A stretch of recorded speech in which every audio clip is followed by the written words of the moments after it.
Hello and welcome to my channel. आप सभी का मेरे चैनल पर स्वागत है। हम अपने चैप्टर को जो हम निर्देशन का टॉपिक कर रहे हैं उसको आगे बढ़ाते हैं और अपनी भाग 3 बल्कि अपनी तीसरी वीडियो करते हैं जो अभिप्रेरणा से संबंधित है। मोटिवेशन का टॉपिक है। आप जानते हैं कितना इम्पोर्टेंट होता है किसी भी जीवन के में, किसी भी व्यक्ति के जीवन में भी इवन मोटिवेशन। तो आज हम इसी अभिप्रेरणा या मोटिवेशन को पढ़ेंगे। शुरू करते हैं अपनी वीडियो और देखते हैं कि क्या-क्या कंटेंट आज हम पढ़ेंगे। तो सबसे पहले हम अभिप्रेरणा का जो कंसेप्ट है उसको समझेंगे कि क्या कंसेप्ट होता है, देखिए अर्थ क्या है, एक तरीके से हम यहाँ पर ये जानेंगे। फिर हम देखेंगे कि अभिप्रेरणा की प्रक्रिया क्या है। नेक्स्ट अभिप्रेरणा का महत्व। उसके बाद हम जो एक इम्पोर्टेंट थ्योरी है पूरी अभिप्रेरणा जो हमें बहुत अच्छे ढंग से समझाती है वो है मैस्लो का आवश्यकता क्रम अभिप्रेरणा का सिद्धांत, जिसको Maslow need of hierarchy theory कहते हैं। तो उसको देखेंगे। फिर कैसे कौन से अभिप्रेरक हम यूज करते हैं अभी पढ़ेंगे क्या होते हैं अभिप्रेरक। तो वित्तीय प्रोत्साहन देखेंगे क्या दिया जाता है संगठन द्वारा, और गैर वित्तीय प्रोत्साहन क्या दिया जाता है। तो ये सारे टॉपिक हैं जो आज हम अपनी वीडियो के अंदर करने वाले हैं। तो शुरू करते हैं वीडियो को। वीडियो में शुरू करने से पहले अगर अभी तक आपने सब्सक्राइब नहीं किया है तो सब्सक्राइब कर दीजिए, बेल आइकन को प्रेस कर दीजिए सो दैट आपके पास समय पर वीडियो आती रहे और हम 95% का अपना टारगेट बहुत आसानी से पूरा कर लें। तो शुरुआत करते हैं अपनी वीडियो की। तो हमारी वीडियो का सबसे पहला यही है कि अर्थ क्या है, अभिप्रेरणा को समझना जरूरी है। तो अभिप्रेरणा का अर्थ किसी भी कार्य या क्रिया को प्रेरित अथवा प्रभावित, देखो दो चीजें मिलेंगी आपको। हम कर्मचारी को प्रेरित करते हैं कि वो उस तरीके से काम करे जैसा हम चाहते हैं उससे। दूसरा, हम उसके व्यवहार को प्रभावित करते हैं, उसे अपने अनुसार ढालते हैं। तो अभिप्रेरणा वो कार्य है या वो क्रिया है जो व्यक्ति के व्यवहार या उसको अभिप्रेरित करती है कि जैसा हम चाहते हैं वो वैसा करे। अभिप्रेरणा वो प्रक्रिया भी है जो अधीनस्थों को निर्धारित संगठन के उद्देश्य को पूरा करने के एक वांछित रूप से कार्य करने के लिए तैयार करती है। संगठन के उद्देश्य पूरे करने हैं, मेरे अनुसार करने हैं। तो अभिप्रेरणा वो प्रक्रिया है जिसके द्वारा हम अधीनस्थों को संगठन के उद्देश्यों को प्राप्त करने के लिए अपने अनुसार काम करने के लिए तैयार करते हैं। यही आप अभिप्रेरणा की परिभाषाओं में भी पाओगे। तो पहली जो परिभाषा दी है वो विलियम जी अकाउंट ने दी है। वो कहते हैं कि अभिप्रेरणा वो प्रक्रिया है जो वांछित उद्देश्यों की पूर्ति के लिए व्यक्तियों को कार्य करने के लिए प्रेरित करती है, ऊपर लिखी है। तो पहला जो अर्थ है हमारा वो इसी परिभाषा में से कहीं ना कहीं लिया गया है। दूसरा अगर बात करें तो दूसरी डेफिनेशन दी है मैकफार्लैंड ने। वो कहते हैं कि अभिप्रेरणा से तात्पर्य उस तरीके से है जिसमें आवेग, इमोशन, प्रेरणा, मोटिवेशन, इच्छाएं जो भी हमारी होती हैं, आकांक्षाएं जो हम चाहते हैं, प्रयास जो हम करते हैं और आवश्यकताएं, तो ये सब चीजें जो हैं मनुष्य के व्यवहार को निर्देशित, नियंत्रित और स्पष्ट करती हैं। ये काम करती है अभिप्रेरणा। तो अभिप्रेरणा एक वो तरीका है जो जो व्यक्ति के आवेग, प्रेरणाएं, इच्छाएं, आकांक्षाएं, प्रयास और आवश्यकताएं जिससे वो जिससे हम उस मनुष्य के व्यवहार को अपने अनुसार निर्देशित कर सकें, अपने अनुसार नियंत्रित कर सकें और अपने अनुसार उसे स्पष्ट कर सकें कि उसको क्या कार्य करना है, इसको अभिप्रेरणा कहते हैं। तो मेरे हिसाब से कम आप अर्थ समझ गए होंगे। तो चलते हैं अब अभिप्रेरणा की प्रक्रिया की तरफ।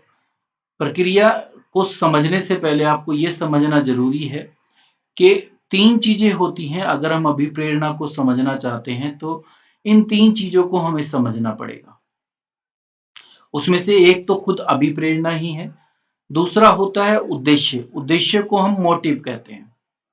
ठीक है, तो अगर कोई भी काम हम करते हैं तो उसके पीछे कोई ना कोई मोटिव जरूर होता है। ठीक है, मुझे अगर खाना खाना है तो उसके पीछे मोटिव है, मुझे भूख लगी है। मुझे अगर घर खरीदना है तो मोटिव है कि मेरे पास अपना घर नहीं है। मुझे अगर कहीं पर जाना है तो मेरा मोटिव होगा कि मैं वहां क्यों जाना चाहता हूं। तो बिना उद्देश्य के मानव कोई भी क्रिया नहीं करेगा। तो सबसे पहले क्रिया करवाने के लिए मानव के मोटिव को समझना ज़रूरी होता है। फिर वो उस मोटिव को प्राप्त करने के लिए हम उसे क्या अभिप्रेरक दे सकते हैं। अभिप्रेरक का मतलब कोई भी ऐसी चीज़, जैसे अब किसी को घर बनाना है, तो घर बनाने के लिए उसे पैसे भी चाहिए, समय भी चाहिए। तो संगठन है, क्योंकि हम व्यावसायिक रूप में बात कर रहे हैं, तो संगठन उसे क्या दे सकता है? पैसा दे सकता है, जिससे वो अपना घर खरीद सके या बना सके। पैसा हम उसको कैसे दे सकते हैं? बोनस के रूप में दे सकते हैं, उसकी प्रमोशन के रूप में दे सकते हैं, उसको ओवरटाइम के पैसे देकर दे सकते हैं। वो जो differential piece wage rate system होता है कि अगर आप ज़्यादा उत्पादन करोगे तो आपको ज़्यादा पैसे मिलेंगे, उस रूप में दे सकते हैं। तो उद्देश्य हमने समझा, उसका उद्देश्य था घर खरीदना या बनाना। अभिप्रेरक के रूप में हम इन चीज़ों को उसको दे रहे हैं। तो उद्देश्य और उस उद्देश्य के अनुसार अभिप्रेरक को यूज़ किया जाता है संगठन के द्वारा, और इसके थ्रू वो मानव क्या होता है, वो कर्मचारी क्या होता है, मोटिवेट होता है। तो इनको तीनों को समझना ज़रूरी था। तो उद्देश्य मैं लगभग-लगभग आपको क्लियर कर चुका हूँ। उद्देश्य वह आंतरिक स्थिति होती है, जो व्यवहार को ऊर्जित या सक्रिय बनाती है। मतलब मैं काम करता हूँ, मैं पहल करूँगा कि भई मुझे घर बनाना है, तो मुझे कुछ ना कुछ करना चाहिए, तो मुझे सक्रिय किया उसने। मैं सोच रहा हूँ कि मैं क्या कर सकता हूँ सो दैट मैं घर को खरीद सकूँ या बना सकूँ। तो लक्ष्यों की प्राप्ति करनी है, तो उस तरफ मुझे दिशा दिखाई जाती है, निर्देशित किया जाता है। उद्देश्य मनुष्य की आवश्यकताओं से उत्पन्न होता है, वो मेरी एक आवश्यकता है, क्योंकि मेरे पास अपना घर नहीं है, घर के एग्जाम्पल पे ही रहूँ तो वो एक आवश्यकता है जिसकी वजह से मैंने उद्देश्य रखा है कि मुझे अपना घर खरीदना है या बनाना है। ठीक है? तो आवश्यकता ने उद्देश्य को उत्पन्न किया। उस उद्देश्य की पूर्ति के लिए मनुष्य में बेचैनी होती है, और वो बेचैनी ही मनुष्य से कुछ क्रियाएं करवाती है, जिस क्रियाओं करने के लिए वो तत्पर होता है, सो दैट उसका उद्देश्य प्राप्त हो सके। एक संगठन को वो उद्देश्य या मोटिव ही एक कर्मचारी का समझना है, और उसके अनुसार ही उसको प्रेरक देना है। अभिप्रेरणा अगर समझे, तो अभिप्रेरणा का अर्थ हम पढ़ चुके हैं कि अभिप्रेरणा एक ऐसी प्रक्रिया है जिसके द्वारा लोगों को वांछित उद्देश्यों की पूर्ति के लिए प्रेरित किया जाता है। ये आप पढ़ चुके हो। अभिप्रेरणा व्यक्तियों की जो आवश्यकताएं हैं, जो ये यहाँ पर हैं, जिसकी वजह से वो उद्देश्य आया, उसको उसकी संतुष्टि पर निर्भर करती है। तो अभिप्रेरणा जब भी कामगर होगी, कारगर होगी, जब वो मनुष्य की, कर्मचारी की आवश्यकता को संतुष्ट करे। नहीं तो अभिप्रेरणा या अभिप्रेरित व्यक्ति नहीं हो पाएगा। किससे करती है संगठन अभिप्रेरित एक कर्मचारी को? तो अभिप्रेरक यूज करती है। तो अभिप्रेरक वो तकनीक होती है जिसका संगठन लोगों को प्रेरित करने के लिए प्रयोग करता है। विभिन्न प्रबंधक विविध प्रकार के प्रेरकों का उपयोग करते हैं। वेतन, बोनस, पदोन्नति, पहचान, प्रशंसा, उत्तरदायित्व। तो अलग अलग व्यक्ति अलग अलग चीज से मोटिवेट होता है, अभिप्रेरित होता है। तो जिसको जैसी प्रेरक की जरूरत है, वो संगठन उसको वैसा प्रेरक यूज कर कर अभिप्रेरित करता है। तो प्रबंधक विविध प्रेरकों का प्रयोग कर संगठन में लोगों के व्यवहार को प्रभावित करने के लिए करता है, ताकि वे अपना सर्वोत्तम योगदान संगठन के लिए दे सके, और जो वांछित उद्देश्य हम चाहते हैं, ये वाले, इनको पूर्ति के लिए काम करे, और उसी के साथ साथ उसकी आवश्यकता की पूर्ति भी संगठन करे। ये सुनिश्चित भी करना होता है अभिप्रेरक के माध्यम से। तो ये इन तीनों में रिलेशन था जो मैंने आपको समझा दिया मेरे हिसाब से। अब आपको अभिप्रेरणा का पूरा अर्थ और अभिप्रेरणा कैसे काम करती है, वो आपको समझ में आ गया होगा। तो अब चलते हैं आगे और वो प्रक्रिया देखते हैं। तो अभी भी प्रक्रिया से पहले विशेषताएं हैं, पहले विशेषताएं देख लेते हैं। तो पहले के अभिप्रेरणा एक आंतरिक अनुभव है, वो आपने अभी देखा कि इंटरनल है, आदमी के अंदर चलता है कि भाई मुझे घर बनाना है। प्रबंधक को उसको जानना जरूरी होता है, पर अभिप्रेरणा आंतरिक अनुभव है।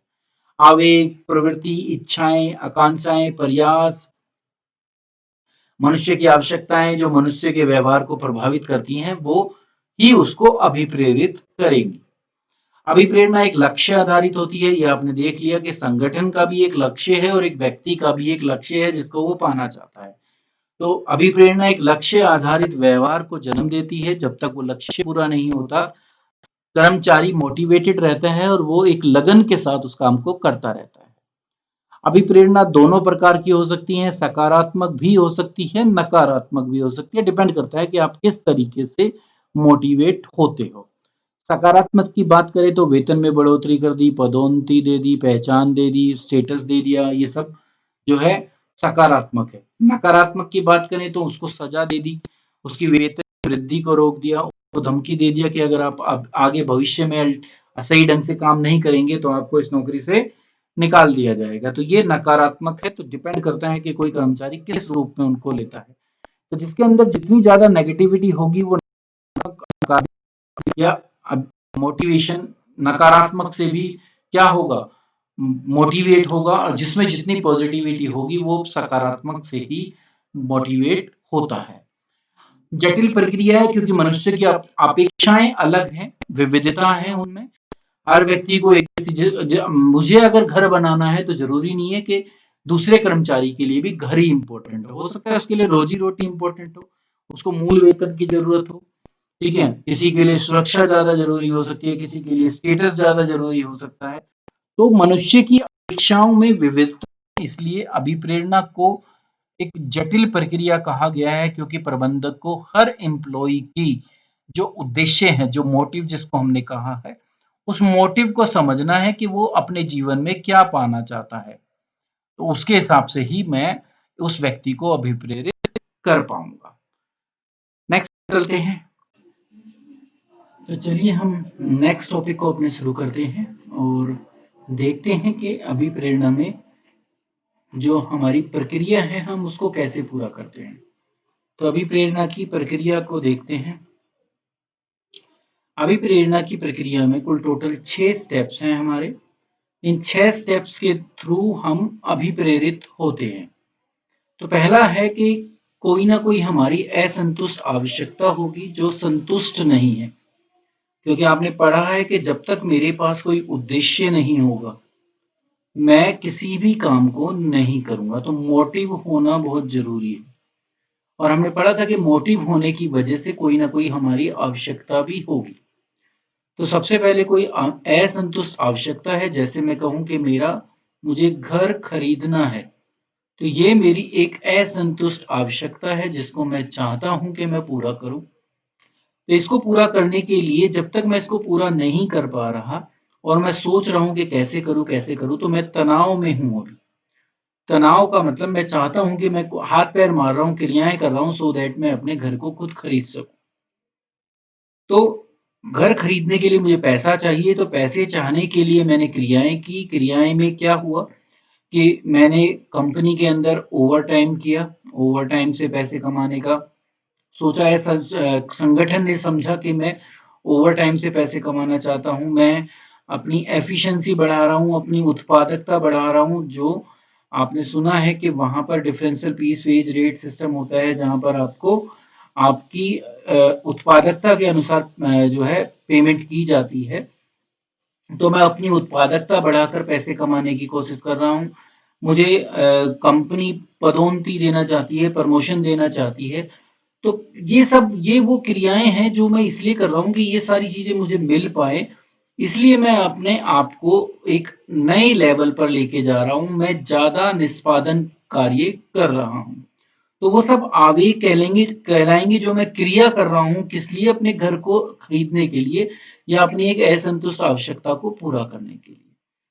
तो जब जैसे जैसे मुझे पैसा मिलता जाएगा और मेरे घर खरीदने का सपना साकार होता चला जाएगा, वैसे वैसे मैं अपने व्यवहार से संतुष्ट कर पाऊंगा सबको भी और खुद को भी। अल्टीमेटली क्या होगा कि मैं घर खरीद पाऊंगा और मेरी आवश्यकता पूरी हो जाएगी, मैं संतुष्ट हो जाऊंगा। और जब मैं संतुष्ट हो जाऊंगा तो मेरा जो तनाव है वो कम हो जाएगा। तो तनाव डिक्रीज हो जाता है जब आवश्यकता क्या हो गई हो, संतुष्ट हो गई हो। तो अब मैं अपने घर खरीदने की जो मेरी एक आवश्यकता थी, अब मैं उससे प्रेरित नहीं होऊंगा। तो अभी प्रेरणा जो है अब मेरी कम से कम घर खरीदने से तो मैं प्रेरित नहीं होऊंगा। तो ये एक पूरी प्रक्रिया होती है जिसके थ्रू एक व्यक्ति अभिप्रेरित होता है और अपनी उस असंतुष्ट आवश्यकता को पूरा करता है। तो इस तरीके से हमारी अभिप्रेरणा की प्रक्रिया चलती है। नेक्स्ट टॉपिक की तरफ चलते हैं, वो है अभिप्रेरणा का महत्व, इम्पोर्टेंस क्या है। जैसे अभी आपने देखा कि ये एक व्यक्ति के बारे में बात करें तो उसकी असंतुष्ट आवश्यकता को पूरा करता है, तो संगठन के लिए भी बहुत कुछ करता है। ये कर्मचारी का निष्पादन स्तर जो है उसको सुधार देता है। वो आपने देखा अभी जब वो अभिप्रेरित होगा, अपनी आवश्यकता को पूरा करने के लिए क्रियाएँ करेगा तो वो अपनी उत्पादकता बढ़ाता है, जिससे संगठन के सफल निष्पादन में वो सहायक बनता है। तो अभिप्रेरणा कर्मचारियों का निष्पादन स्तर सुधारती है। दूसरा, अभिप्रेरणा कर्मचारियों के अंदर जो भी नकारात्मक या निष्क्रिय या तटस्थ दृष्टिकोण होता है, उसको एक सकारात्मक सोच में बदल देती है। तो मेरे अंदर से वो नेगेटिव थॉट निकल जाती हैं और मैं पॉजिटिविटी के साथ काम करता हूँ। चाहे किसी भी वे में करूं, अभिप्रेरणा मुझे सकारात्मक व्यक्ति बनाती है। मैं अपनी उत्पादकता को बढ़ा पाता हूं उसके थ्रू। तो ये सारा अभिप्रेरणा के माध्यम से ही होता है। नेक्स्ट, संगठन के लिए महत्व इसलिए है कि कर्मचारी जो है संस्था को छोड़कर जाने का जो दर होती है वो कम हो जाती है, क्योंकि जब मैं किसी भी संगठन के अंदर संतुष्ट हूंगा तो मैं उसको छोड़कर जाने के बारे में नहीं सोचूंगा। तो संतुष्ट व्यक्ति कभी भी उस जगह से नहीं जाता, तो इसीलिए वो छोड़कर जाने की दर कम हो जाती है, जिसलिए जो नई नियुक्ति और नए नए नियुक्त कर्मचारियों को प्रशिक्षण की जो लागत हमारी बनती है, उसमें बचत हो जाती है संगठन को। तो संगठन के संसाधनों का भी सर्वोत्तम उपयोग इसके थ्रू होता है। अनुपस्थिति कम होती है। अनुपस्थिति का मतलब जब मैं काम से अनुपस्थित हूँ बिना किसी कारण के। तो इसका एग्जांपल मैं आपको यही देता हूँ कि जब स्कूल के अंदर स्टूडेंट को कहा जाता है कि भाई कल आपका टेस्ट होगा, तो जो भी टेस्ट के लिए प्रिपेयर ना हो वो छुट्टी कर लेता है। ठीक है, तो कारण क्या था कि मैं अभी प्रेरित नहीं था पढ़ाई के प्रति, इसलिए मैंने टेस्ट की तैयारी नहीं करी थी, तो मैं क्या हो जाता हूँ, एब्सेंट हो जाता हूँ। बट अगर मुझे अभी प्रेरणा सही मिले, यहाँ पर अभी प्रेरणा मिल रही है और ऊपर वाले में हमें नहीं मिल रही थी, तो जब अभिप्रेरणा मिलेगी तो मैं तैयारी कर कर आऊंगा और टेस्ट को दूंगा। तो टेस्ट देने से के लिए मुझे अभिप्रेरणा की जरूरत थी, जो मुझे मेरे टीचर ने दी, और मैं टेस्ट भी दिया और अपने अच्छे नंबर भी लेके आया। तो जब नेता कर्मचारी को मोटिवेट कर पाए अपनी उत्पादकता को उस लेवल तक लेके आने के लिए जहां कंपनी मुझसे चाहती है, तो फिर मैं एब्सेंट नहीं होऊंगा। नेक्स्ट और लास्ट ये है कि अगर कंपनी में कोई भी परिवर्तन लाना हो, कोई भी नया परिवर्तन लाना हो, तो बिना विरोध के नेता अभिप्रेरणा के माध्यम से उस नए परिवर्तन को ला सकता है, नहीं तो उसको विरोध का सामना करना ही पड़ेगा। तो अभिप्रेरणा नए परिवर्तन को लाने में भी सफल हो पाती है संगठन के अंदर बिना विरोध के। सबसे बड़ी बात ये है। तो ये अभिप्रेरणा के महत्व था। अब हम चलते हैं मैस्लो की थ्योरी की तरफ। तो मैस्लो की का जो आवश्यकता क्रम अभिप्रेरणा का सिद्धांत है, अब उसको देखते हैं कि ये क्या होता है। तो मैस्लो ने कुल टोटल जो है 5 स्तर बताए कि जो भी व्यक्ति है वो अभिप्रेरणा के इन 5 स्तरों से गुजरता है, और जब जाकर वो अपने टॉप लेवल पर पहुंचता है, जो बहुत कम लोग पहुंच पाते हैं। ज्यादातर कर्मचारी पहले 3 लेवल में ही सिमट कर रह जाते हैं, चौथे और पांचवें में बहुत कम जा पाते हैं। तो है क्या, मैस्लो ने क्या कहा कि आप कैसे मोटिवेट होता है कोई भी कर्मचारी। तो सबसे पहले उसे अपनी आधारभूत आवश्यकताओं को, शारीरिक आवश्यकताओं को पूरा करना है, जिनको अगर हम बोले तो हमने पढ़ा हुआ है, फिल्म भी है हमारी, रोटी कपड़ा और मकान। पहले हमें ये 3 चीज चाहिए, ये हमारी आधारभूत आवश्यकताएं हैं। तो सबसे पहले जो आदमी है वो यही चाहता है कि उसको रोजगार मिले और अपने वो रोटी कपड़ा और मकान को कमा पाए। तो इसीलिए मैं आपको व्यक्तिगत उदाहरण में मोटिव रखूंगा। मोटिव का मतलब वो उद्देश्य जिसकी वजह से मैं क्या कर सकता हूँ, अभिप्रेरित हो सकता हूँ एक व्यक्ति। तो संगठन क्या करता है, अब संगठनिक उदाहरण का मतलब यहाँ पर मैं वो प्रेरक बताऊंगा जिसका संगठन ने प्रयोग किया उस व्यक्ति को अभिप्रेरित करने के लिए। तो सबसे पहली जो मेरी आधारभूत आवश्यकता है उसको मैंने भूख के रूप में लिया। ठीक है, तो अब भूख के लिए संगठन ने मुझे प्रेरक के रूप में क्या दिया, रोजगार दिया। रोजगार मिलने से मुझे मूल वेतन मिला, और इस मूल वेतन से मैं रोटी, कपड़ा और मकान की अपनी जो ज़रूरतें हैं वो पूरी कर पाया। तो ये मेरी आधारभूत आवश्यकताएँ थी जिनको मैं सबसे पहले पूरा करना चाहता हूँ। तो जब मैंने बोला पूरा, तो पूरे का मतलब है जब ये पूर्ण हो जाती है, मतलब कि ये आवश्यकता मेरी पूरी हो जाती है, जब तक ये पूरी नहीं होगी मैं सुरक्षा के बारे में नहीं सोचूँगा। पहले मुझे इनको पूरा करना है। जैसे ही मेरी ये आवश्यकताएँ पूर्ण होगी, फिर मैं अभिप्रेरित नहीं होऊँगा। फिर अभिप्रेरणा खत्म हो जाएगी। कब खत्म हो जाएगी? जब ये पूर्ण हो जाएगी। ठीक है? अभिप्रेरणा फिर मुझे इससे नहीं मिलेगी। एक जिसका पेट भरा हुआ व्यक्ति है, क्या आप उसको खाना देखकर मोटिवेट कर सकते हो? बिल्कुल नहीं कर सकते।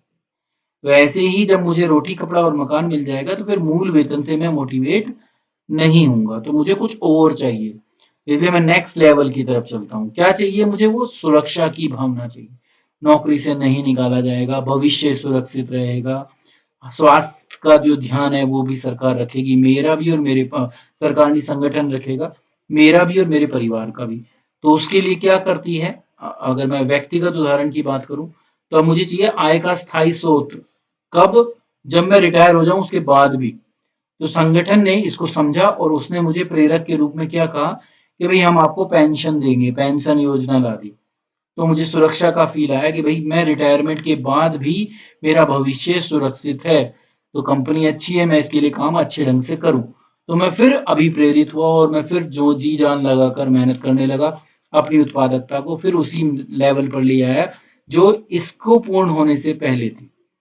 अल्टीमेटली कोई ना कोई ऐसा समय आएगा जब मुझे पता चलेगा कि मैं किसी भी कंपनी में काम करूँ, ये भावना मुझे, ये सुरक्षा मुझे हर जगह मिल जाएगी।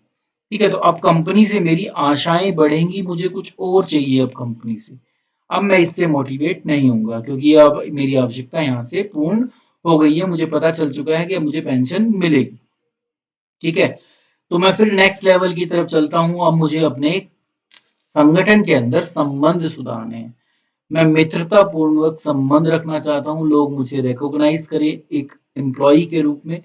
तो अब संबंध सुधारने हैं, मित्रतापूर्वक संबंध होने चाहिए, ठीक है? मुझे रिकॉग्निशन मिले कंपनी के अंदर, तो अब मेरी जो ज़रूरत है, वो ये है, ठीक है?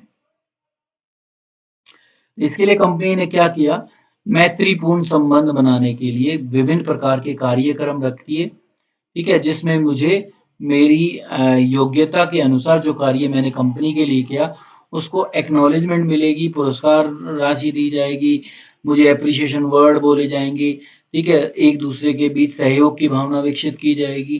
तो जब ये मिलता है तो मैं मोटिवेट होता हूँ, मुझे लगता है कि भई इस कंपनी में अगर मैं काम करूँगा, आप देखो जब आप पास होते हो और फर्स्ट डिवीज़न लाते हो तो तुम्हें ट्रॉफी मिलती है, ठीक है? स्टेज पर बुलाया जाता है, तो वो चीज़ें आपको मोटिवेट करती हैं नेक्स्ट ईयर फिर दोबारा मेहनत करने के लिए। वैसे ही संगठन में कर्मचारी भी इन चीज़ों से मोटिवेट होते हैं। तो जब वो संबंध सुधार पाया, अपने अपना अस्तित्व उस कंपनी के अंदर ला पाया, पहचान बनवा पाया, तो वो मोटिवेट होता रहेगा जब तक जब ये भी मेरी पूर्ण हो जाए मतलब कि अब मेरा कंपनी के अंदर अच्छे संबंध भी मेरे स्थापित हो चुके हैं। तो अब मैं किससे मोटिवेट हूँ? ये भी मेरी अब पूर्ण हो गई। तो मैं चलता हूँ अब पद प्रतिष्ठा की तरफ। मुझे अब ऊँचे पोस्ट चाहिए जैसे मुख्य कार्यकारी अधिकारी जिसको हम सीईओ कहते हैं, कंपनी के अंदर मैनेजर की पोस्ट, ठीक है? तो जो भी ऊँची पोस्ट है वो चाहिए। तो यहाँ तक बहुत कम लोग पहुँच जाएँगे क्योंकि ये पोस्ट किसी भी संगठन के अंदर लिमिटेड होती है। दैट्स मीन्स हर व्यक्ति वहाँ तक नहीं पहुँचेगा पर जो यहाँ पूर्ण कर लेता है अगर उसको अब प्रेरित करना है तो इन पोस्ट का उसको लालच देना पड़ता है, प्रतिष्ठा, मान-सम्मान देना पड़ता है। तो अब मैं किससे मोटिवेट हो रहा हूँ? पद प्रतिष्ठा से, ठीक है? तो कंपनी उसके लिए क्या कर रही है? मुझे ऊँची पोस्ट का लालच दिखा रही है कि आप ये पोस्ट प्राप्त कर सकते हो। ये पोस्ट ये दोनों हैं या कोई और भी हो सकती है। मैं अभिप्रेरित रहूँगा क्योंकि मैं चाहता हूँ उन पोस्ट को पार करना, तो जब तक मैं उनको प्राप्त नहीं करता रहूँगा, मैं इन चीज़ों से मोटिवेट होता रहूँगा। अल्टीमेटली किसी दिन अगर मैं वहाँ पहुँच पाया तो ये भी मेरी आवश्यकता क्या हो गई? पूर्ण। अब क्या फिर? अब आत्मसंतुष्टि है, अब आपको सिर्फ़ ये रियलाइज़ेशन कराना पड़ेगा संगठन को कि आपकी काबिलियत क्या है, आपकी योग्यता क्या है। तो आप अब अपने आप ही मोटिवेट होगे कि हाँ, भई मेरे अंदर ये योग्यता है, मैं इस काम को इस प्रकार से करूँगा, अपनी उत्पादकता बढ़ाऊँगा तो उसका रिज़ल्ट मेरे लिए भी और मेरी कंपनी के लिए भी अच्छा रहेगा। तो आत्मसंतुष्टि। फिर कंपनी सिर्फ़ उद्देश्य याद दिलाती है कि आपके अपने पर्सनल उद्देश्य क्या हैं। तो ये था पूरा मैस्लो का अभिप्रेरणा का आवश्यकता क्रम सिद्धांत, जिसमें जब तक एक आवश्यकता नीचे वाली पूर्ण ना हो जाए, हम अगली पर नहीं जाते। शुरुआत हमेशा यहीं से होगी, कभी सीधा इसके लिए कोई नहीं जाता। तो ये कहलाता है मैस्लो का अभिप्रेरणा आवश्यकता का क्रम सिद्धांत। अब इसकी कुछ संकल्पनाएँ हैं, संकल्पनाएँ का मतलब होता है अज़म्पशन, अज़म्पशन का मतलब होता है मान्यताएँ। आपने माना है कि ऐसा-ऐसा होगा जब मेरा ये नियम लागू होगा, क्योंकि सिद्धांत के अंदर ये ज़रूर होती हैं, अज़म्पशन्स होती हैं। पहली अज़म्पशन ये है कि व्यवहार जो है, व्यक्तियों का व्यवहार उनकी आवश्यकताओं और उन आवश्यकताओं की पूर्ति के आधार पर परिवर्तित किया जा सकता है। तो सबसे पहला ये बोला मैस्लो ने। फिर उसने बोला कि लोगों की आवश्यकता की एक क्रम श्रृंखला है जो अभी हम देख के आए हैं। आधारभूत आवश्यकताओं से वो शुरू होती है और उच्च स्तरीय लेवल तक जाती है, जिसको हम आत्मसंतुष्टि के नाम से पढ़कर आए हैं। नेक्स्ट है कि एक आवश्यकता की पूर्ति होने के बाद व्यक्ति उससे अब अभिप्रेरित नहीं होगा। ठीक है? तो जब मेरी कोई भी एक आवश्यकता पूरी हो जाएगी, तो मैं उससे प्रेरित नहीं होऊँगा, उससे नेक्स्ट लेवल से प्रेरित होऊँगा। एक व्यक्ति कर्म में अगले उच्चतम स्तर की आवश्यकता का तभी अनुभव करता है जब उसकी नीचे वाली जो लेवल है उसको उसने पार कर लिया हो, मतलब कि उसको उसने उस आवश्यकता को उसने पूर्ण कर लिया हो। तो पुरानी आवश्यकता जब मेरी संतुष्ट हो जाएगी तो मैं नई आवश्यकता से अभिप्रेरित होऊंगा। तो ये संकल्पनाएं हैं जिसके आधार पर मैस्लो की पूरी थ्योरी चलती है जो अभी आपको पढ़ाई। अब वो अभिप्रेरक जो संगठन यूज करता है उसमें कुछ वित्तीय प्रोत्साहन वाले हैं जो पैसे से संबंधित है, फाइनेंशियल कैरेक्टर होता है, पैसा इन्वॉल्व है उसमें। अब वो चाहे कैश में मिल रहा हो और चाहे काइंड में मिल रहा हो, वो वित्तीय प्रोत्साहन कहलाते हैं। तो सबसे पहला वही हमारा वेतन और भत्ते आते हैं। भत्तों का मतलब अलाउंस होता है, जैसे महंगाई भत्ता मिलता है, ट्रैवलिंग अलाउंस मिलता है, बहुत प्रकार के भत्ते मिलते हैं, तो वो वेतन और भत्ता कहलाता है। नेक्स्ट आता है उत्पादकता संबंधी पारिश्रमिक। ये मैं आपको बता चुका हूँ कि अगर मैं एक एडिशनल यूनिट बनाने पर कंपनी मुझे 5 रुपीस देगी पर यूनिट, और उसके बाद मैं 200 यूनिट एक महीने में बना पाया, तो 200 गुना 5 1000 रुपये मुझे मेरी सैलरी से एक्स्ट्रा मिलेंगे। तो ये कहलाता है उत्पादकता संबंधी प्रोत्साहन। तो ये भी यूज किया जाता है, बोनस को यूज किया जाता है, डिविडेंड को यूज किया जाता है, लाभ में हिस्सेदारी दी जाती है, शेयर इन प्रॉफिट दिया जाता है। ठीक है, डिपेंड करता है कि पोस्ट के हिसाब से, हर एक को नहीं मिलता, पर जिनको मिलता है उनको दिया जाता है। मोटिवेटर के रूप में इसको यूज किया जाता है, प्रेरक के रूप में। जब आप एक ऐसी कंपनी की इतनी इंपॉर्टेंट एसेट हो जाते हो तो आपको फिर कंपनी में पार्टनरशिप भी दी जाती है। आपने अकाउंट्स में पढ़ा है कि एक ऑप्शन होता है एम्प्लॉय स्टॉक ऑप्शन प्लान। ठीक है? या अभी तक नहीं पढ़ा है तो आप आने वाले दिनों में इसको पढ़ोगे, जब आप कंपनी करोगे। एम्प्लॉई स्टॉक ऑप्शन प्लान भी होता है, वो भी एक विकल्प के रूप में, वित्तीय प्रोत्साहन के रूप में दिया जाता है। फिर है सेवानिवृत्ति लाभ, मैंने बताया था पेंशन वगैरह देना, तो ये सब इसके अंदर आती हैं। अगला है परक्विजिस्ट। परक्विजिस्ट का मतलब है कि जैसे रहने के लिए घर दे दिया जाए, मोबाइल फोन दे दिया जाए, ठीक है, गाड़ी दे दी जाए, ठीक है, लैपटॉप दे दिया जाए, तो ये सारी चीजें परक्विजिस्ट कहलाती हैं, अनुलाभ कहलाती हैं। ये सब वित्तीय प्रोत्साहन के अंदर ही आते हैं, चाहे इसमें कैश इन्वॉल्व हो और या ये काइंड के रूप में हो। अब आते हैं गैर वित्तीय प्रोत्साहन के साधन। तो गैर वित्तीय प्रोत्साहन में सबसे पहले पद प्रतिष्ठा है, इसमें ओहदा होता है, पोस्ट का जो स्टेटस होता है वो मेरे लिए इंपॉर्टेंट होता है, तो मैं इससे प्रोत्साहित हो सकता हूँ, मोटिवेट हो सकता हूँ। संगठन का वातावरण अगर मित्रता पूर्वक है तो मैं उस जगह पर काम करना पसंद करूंगा। तो ये भी क्या कहलाता है, गैर वित्तीय। पैसा यहाँ इन्वॉल्व नहीं है, यहाँ सिर्फ हमारे संबंध ज्यादा इंपॉर्टेंट है। जीवन वृत्ति विकास के सुअवसर, आपको कैरियर आगे बढ़ाने के, मतलब नई पोस्ट पर पहुंचने के ऑप्शन कितने हैं, जिसको हम कैरियर एडवांसमेंट कहते हैं। तो अगर वो है तो आप उसको भी मोटिवेटर के रूप में यूज कर सकते हैं।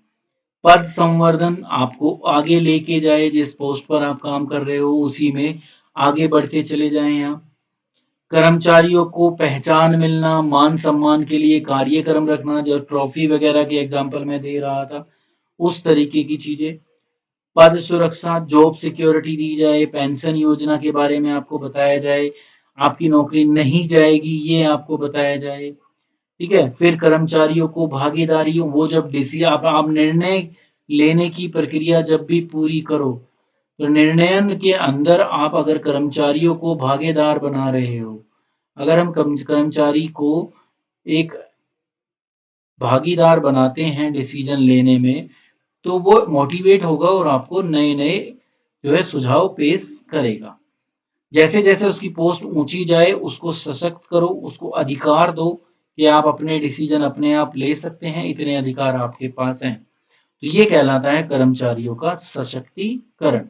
तो लोगों को अधिकार के लिए भी लोग मेहनत करते हैं, ठीक है? क्योंकि उस अधिकार के साथ उनका एक स्टेटस भी जुड़ा हुआ होता है, तो लोग अपनी जो निष्पादन क्षमता है उसको बढ़ाते हैं ज़रूर। तो ये सारे थे गैर वित्तीय प्रोत्साहन के साधन। इसी के साथ जो अभिप्रेरणा का हमारा टॉपिक है वो पूरा समाप्त होता है। अब एक टॉपिक इसमें रह गया है और एक नया चैप्टर रह गया है जिसको हम कंट्रोलिंग कहते हैं। लास्ट स्टेप है, फंक्शन है मैनेजमेंट का।